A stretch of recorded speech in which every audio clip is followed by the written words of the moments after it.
24 గంటలు.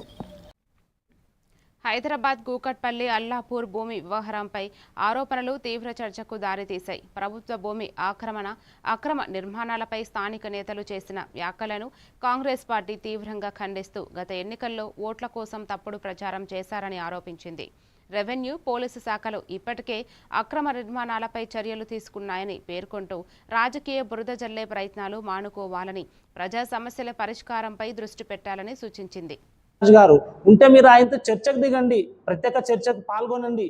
ఈ మన జిహెచ్ఎంసీ ల్యాండ్ కొంచెం చూపించి ఓవరాల్గా పర్మిషన్ జిహెచ్ఎంసీ అని చెప్పి తీసుకొని అమాయక ప్రజల్ని మోసం చేసి అక్కడ కన్స్ట్రక్షన్స్ కట్టి ఫ్లాట్స్ కట్టి అమ్మి అమాయక ప్రజల్ని మోసం చేసి నిజం కాదని కూడా మీరు అప్పుడు చెప్పాలి మాకు సమాధానం.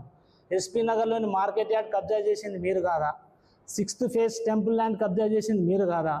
9th ఫేజ్లో అక్రమాలు చేయలేదా? హాస్పిటల్స్ కట్టాలన్నా కూడా, ఎడ్యుకేషన్ ఇన్స్టిట్యూషన్స్ కట్టాలన్నా కూడా, ఏ ప్రభుత్వ ఆఫీసులు కట్టాలన్నా కూడా ప్రభుత్వ స్థలాలే కావాలి. అటువంటిప్పుడు ప్రభుత్వ స్థలాలు అన్యక్రాంతం చేస్తుంటే రాబో తరాలకు ఏమి ఇస్తారు, ఏం సర్వీస్ చేస్తాం? అదొక్కటి మనం గుర్తెరగాలి. మీరు హ్యాట్రిక్ ఎమ్మెల్యే అని చెప్పుకునే కాదు, వీటన్నిటిని కూడా చర్చ చేయాలండి. మీరు బహిరంగ చర్చకు రండి. రమేష్ అన్న గారు మొన్న అన్నారు, ఆ తర్వాత మీరు కూడా ప్రెస్ మీట్ పెట్టి చెప్పండి.